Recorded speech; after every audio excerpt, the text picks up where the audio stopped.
She would dress up the skeleton in the most dashing outfits she could think of. Suits, tuxedos, a white lab coat, suspenders, spats, a casual tennis outfit complete with headband and racket, a grease-spattered t-shirt and blue jeans with a switchblade tucked into the belt, and then she would play records of 1960s lounge music, and she would put on the outfits that she thought made her look the fattest.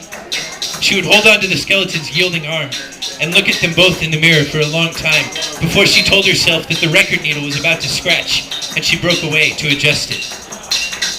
She brought the skeleton to her senior prom.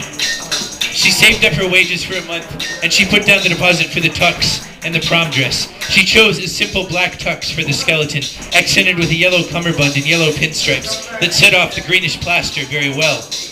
For herself, she found the pinkest, poofiest prom dress available and cut holes just above the throat line in order to show the hydraulics of the complicated built-in bra. She could not afford a limo, so she tied a white rose and a long stream of lace to the antenna of her father's coupe. As an afterthought, she also attached 4 old cans on strings to the bumper. Everything had to be just so. The flashbulbs went off as she walked along the red carpet, dragging the skeleton with her and smiling at all of her classmates in the black silk and embroidered nylon. As they stared back at her and whispered, she waved, feeling like Jackie Kennedy, distant, regal, sweetly disgusting. She ordered 18 full-size copies of the photo. She was so hideous. The skeleton, by contrast, looked so pure and befuddled, gazing vacantly at all the idiots gathered around. She won a scholarship to college. By accident, she guessed. She threw away most of her clothes and her books, but she kept her records, and she kept the skeleton. When she got to her dorm room, she unpacked the skeleton first and lay it down on the bed so that it wouldn't be uncomfortable, while she arranged the rest of her things and set up its special hooks. Melissa, the girl the computer had assigned as her roommate, arrived along with her mother and father, among the 3 of them carrying 7 navy suitcases and 5 multicolored shopping bags full of hangers and clothes.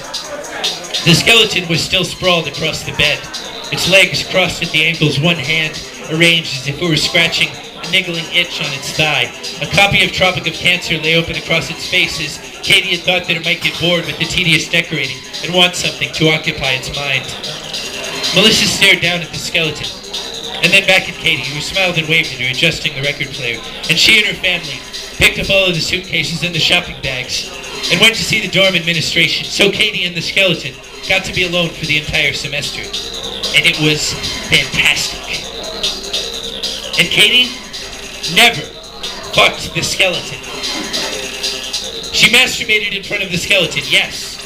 And it was also true that whenever she had a bad day at school, she would take off all the skeleton's clothes except for its brief underwear, and she would lounge on the bed in a slip, smoking and playing records. And once in a while, she would take the skeleton down from its hook and wrap its green plaster arms around her while she softly rocked. And she had to admit that one time, she had brought the skeleton's well-articulated hand between her legs and inserted its longest finger, just the tiniest bit, inside herself, but it was too lifeless. Its eye sockets stared at her like black whirlpools, and she quickly withdrew the hand and tried not to look at the skeleton for a day or two, fretting constantly about whether or not this would wreck their friendship.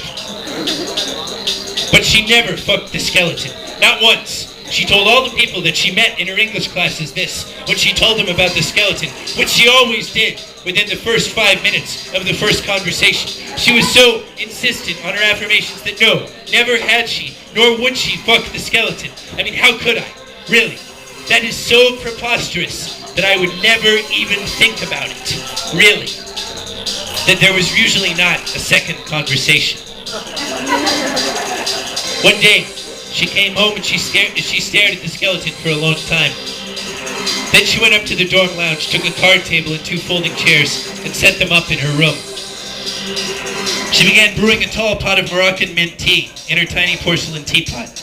She dressed the skeleton up in its most understanding outfit: khaki slacks, powder blue golf shirt, sensible sandals, bifocals. She poured in a cup and she led it to its place at the table. And then she took off all her clothes and sat down opposite it. They drank tea together, and Katie lit a cigarette, her flesh pimpling. "Do you think I'm attractive?" she asked. The skeleton grinned, rakishly. "Would you ever try to fuck me?" she asked. Voice faster. The skeleton grinned, devilishly. "Would you tell your friends that you liked fucking me?" she asked. "Would they be jealous?" Do you even have any friends? The skeleton grinned, despondently. Am I your friend, she asked. The skeleton grinned reassuringly. I never know what you're thinking, she complained. The skeleton grinned, apologetically. Tell me what you're thinking, she commanded. And the skeleton grinned, mutely. And she screamed at it, screamed until her voice gave out, and then she kept on screaming, her throat raw and silent while her cigarette turned to ash. But the skeleton just kept grinning, its fixed and its meaningless grin, its teeth as locked and pristine as they had been on the day Rob had given it to her. She was older, she realized, older and more alone every day, and there sat the skeleton as old as it would ever be, as dead and as outside of time. She took it down from its tea party chair, and she took off its clothes. Then, both of them naked, she dragged it to the mirror. She put one hand around its neck, holding it up. And she put one hand at its waist. And she put one of her records on the player and lowered the needle. Doctor's Orders by Carol Douglas.